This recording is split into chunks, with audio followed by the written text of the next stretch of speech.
Eu sou o Felipe Andreoli, baixista do Angra.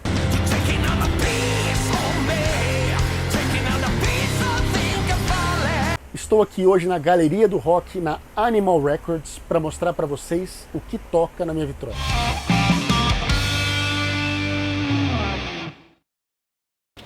Zeppelin. Esse aqui é o 2.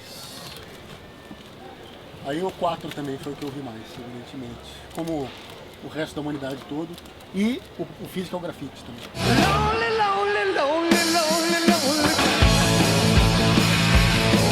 Aqui, ó, disco do meu grande amigo Kiko Loureiro, ganhador de um Grammy com esse disco aqui. Né? Que é um belo disco, inclusive, o trabalho dele no Megadeth. Eu lembro do dia que ele me ligou, dizendo que os caras do Megadeth queriam conversar com ele. Eu falei, amigo, vai, só vai, abraça a oportunidade. Esse cara, o Kiko é o cara que merece o mundo, né?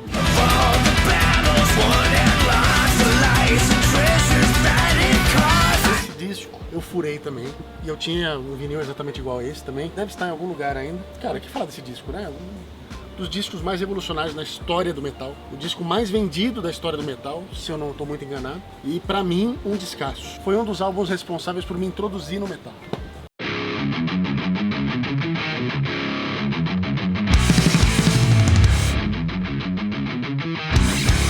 Tem Cream 69, eu lembro, eu ganhei esse disco aqui, o Endangered, do Dennis, que produziu o Rebirth, Temple of Shadows, o Aurora Consurgence, e agora o último disco do Angra também, o Cycles of Pain. E ele lançou isso aqui, foi na época do Aurora, se não me engano, 2001.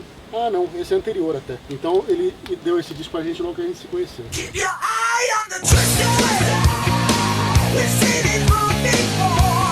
eu tenho que tirar porque não só eu ouvi bastante esse disco, e acho uma das melhores produções da história do metal, como toquei com o Jeff Tate, né? Tanto na banda dele, quanto ele tocando numa turnê junto com o Angra, e a gente fazia Silent Lucidity, todos os shows com o Jeff Tate.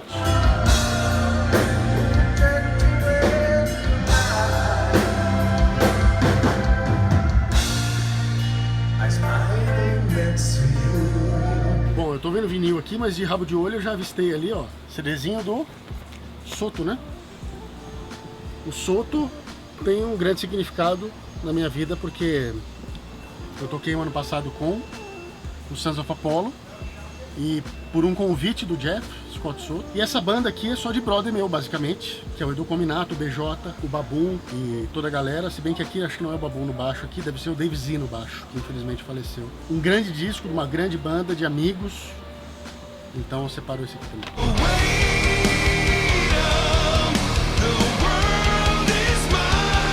Agora estamos conversando. Individual Thought Patterns do Death. Inclusive tem um cover da Philosopher no meu canal, para quem quiser assistir.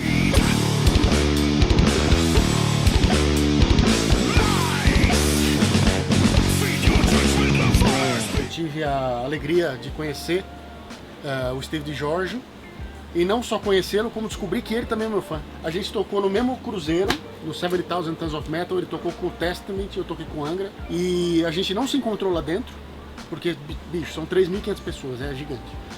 E aí a gente estava no aeroporto indo embora de Miami, e eu vejo ele de longe, e ele estava apontando pra mim.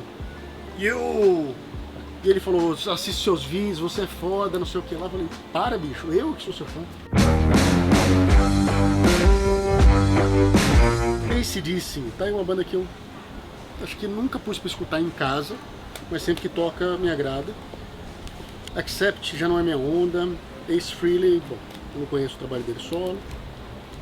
Agnostic Front não é muito minha onda. Allman Brothers, conheço pouco.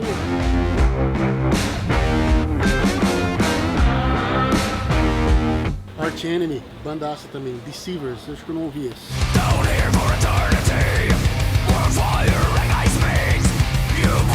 Armored Saint. Eu conheci muitas dessas bandas aqui, velho, de metal ali dos anos, começo dos anos 90, final dos anos 80, por um amigo meu que se chama Paulo Eno. Ele cantava na minha banda e ele tinha tudo isso, velho, tudo de thrash metal, desses metal anos 90, aí, anos 80, e eu conheci muita coisa por causa dele. Aliás, faz tempo que eu não vejo. Avantasia, muita gente pode achar que seria um dos discos que eu sacaria da prateleira você estaria redondamente enganado, porque Power Metal não é muito a minha onda. Ironicamente.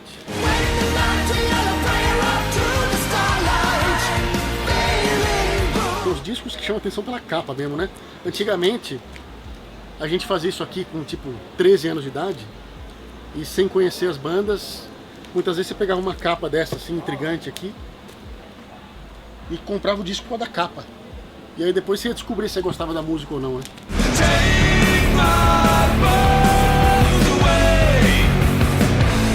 Podemos tirar esses dois aqui da prateleira? Obviamente. Tá tudo certo, né? Eu vou escolher o volume.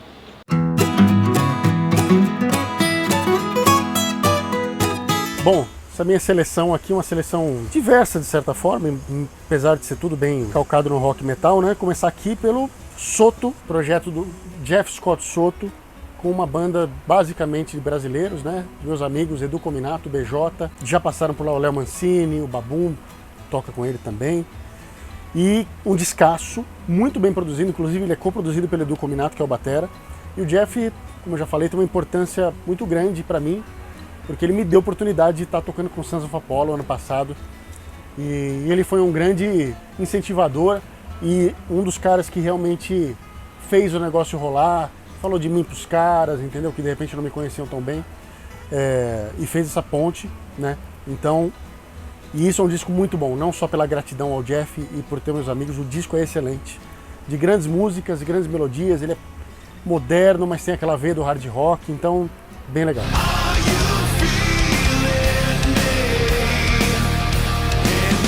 O que falar de um clássico desta magnitude, né? É o disco que alavancou o Queensryche ao mainstream valendo, né? Que transformaram eles numa banda grande, de fato, porque eles tiveram dois grandes hits nesse disco, que foram a Silent Lucidity e a Anybody Listening, mas o disco inteiro é muito bom, uma produção impecável, especialmente o som de baixo, né? Desse disco me chama muita atenção, o timbre de palheta mesmo, e cara, só musicão, né? Só musicão, é até difícil de escolher uma música. Com o Angra, a gente fez turnê com o Jeff Tate, é outro Jeff esse aqui. E a gente tocava Empire também, tocava Silent Lucidity e quase fiz uma turnê com ele tocando esse disco inteiro, né? Mas eu ouvi muito e, inclusive, o próximo single do Angra, do novo disco do Cycles of Pain, é bastante inspirado pelo Queensryche. Quem conhecer vai saber.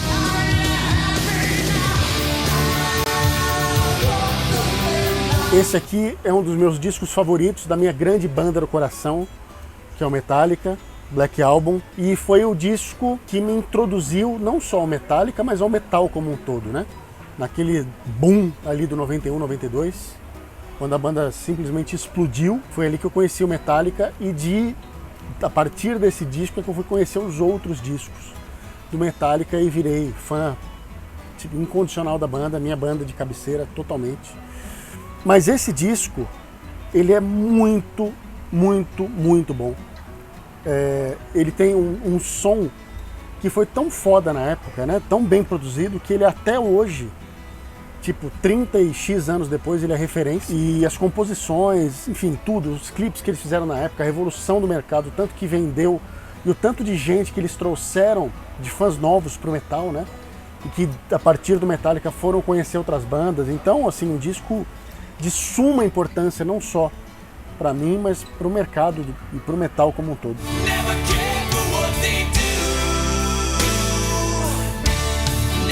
Também, assim, se eu for falar a mesma frase chavão para todos esses discos, eu vou ter que falar para todos mesmo, porque são todos grandes clássicos.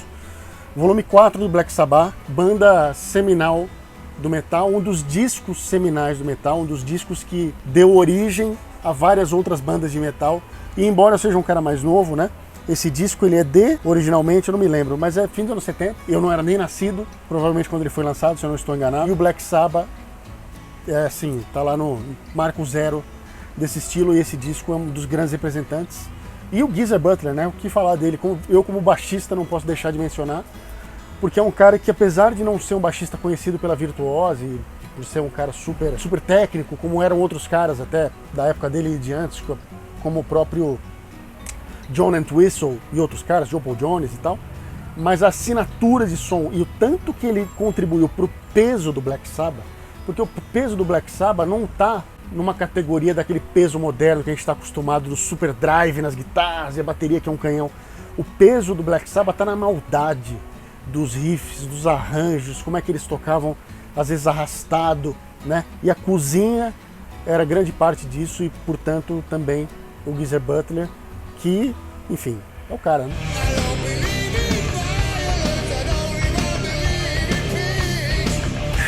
Essa aqui é uma das bandas do coração, tanto é que em primeira mão eu vou revelar para vocês que eu estou armando um tributo ao Death com o Bruno Suter, aonde eu vou tocar guitarra. Tive vontade de fazer esse tributo tocando guitarra e não baixo, porque o baixista já é o Bruno, que inclusive toca baixo e canta, né? O Bruno já tinha um tributo ao Death, então a gente vai pegar o mesmo batera, que é o Fernando, e vamos fazer um tributo ao Death onde eu vou tocar guitarra. E afim, a gente não começou a fazer nada ainda, mas a gente precisa marcar um show que aí, depois você marca o show, você fala, fudeu, preciso ensaiar, né? Mas vai ser um grande desafio para mim fazer na guitarra o Death, porque a criatividade dos arranjos, e solar também, né? Porque o Chuck, embora ele tivesse aquele estilo dele bem cru, né? Bem raiz, assim, é uma coisa difícil de fazer bem feito, né? Do jeito que ele fazia, basicamente só ele faz.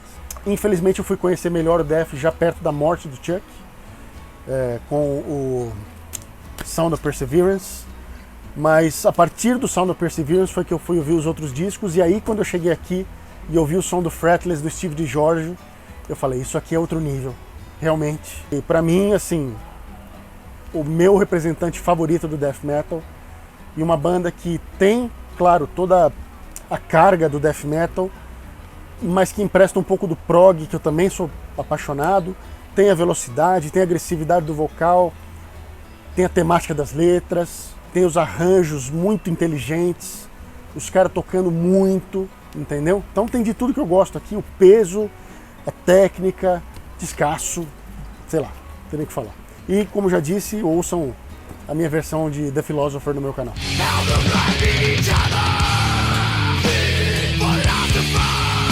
Aqui é o típico caso de quando o cara sai de uma banda e fala assim, espera pra você ver uma coisa. O cara saiu do Van Halen e falou, eu vou montar uma banda agora pra botar pra fuder. Chamou só o Steve Vai, Greg Bisonetti e um dos meus grandes heróis do baixo, que é o Billy Sheehan. Mas, como todo bom músico que não é só virtuoso, mas ele é um grande músico, é claro que você tem os momentos de fritação e frases dobradas, tipo Shy Boy e outras, né? Mas, acima de tudo, você tem músicas muito boas. Melodia, groove, entendeu? Solos que não são só técnicos, mas são... Bom, enfim, Steve Vai, né? Então, assim, é um descasso. Realmente o David Lee Roth mostrou a que veio. E eu queria muito ser mais velho e morar nos Estados Unidos na época para ter assistido um show dessa turnê aqui, porque deve ter sido algo memorável.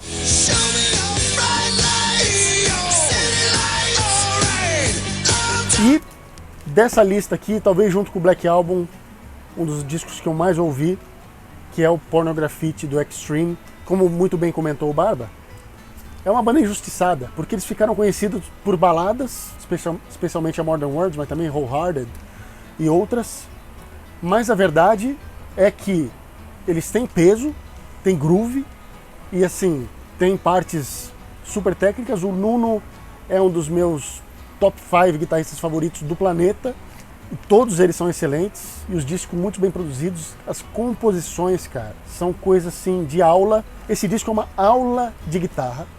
O cara que tocar todas as músicas desse disco bem tocado, ele tá preparado para fazer qualquer coisa na vida com guitarra na mão, bicho. Porque, assim, eu acho que é um dos principais discos de guitarra da história da humanidade, e eu coloco pau a pau com qualquer disco do Jimi Hendrix, do Van Halen, do Malmsteen, do Steve Vai, de quem você falar.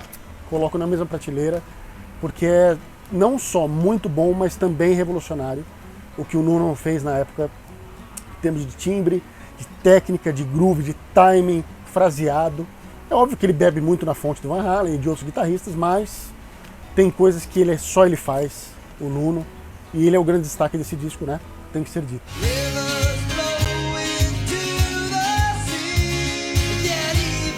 E tem uma história engraçada com o Nuno, a gente estava tocando no mesmo festival na França e tinha um trailer de pizza fora da área de camarins.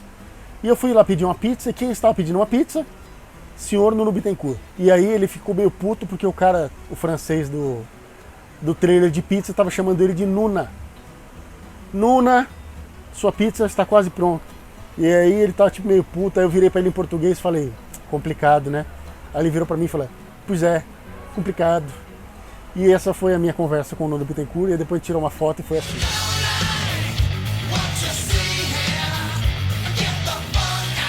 Então é isso, galera. São esses os discos selecionados aqui de uma grande coleção que a Animal Records tem aqui. Discos do coração, discos que fazem parte da minha formação, não só como músico, mas como pessoa mesmo. E que eu recomendo que quem não conheça, ou escute esses discos. Inclusive, tem o único disco do Motley Crue que eu comprei e ouvi e que eu gosto é o disco que todo fã do Motley Crue odeia, que é aquele de 1994 com o Joe Corabi no vocal. Veja você.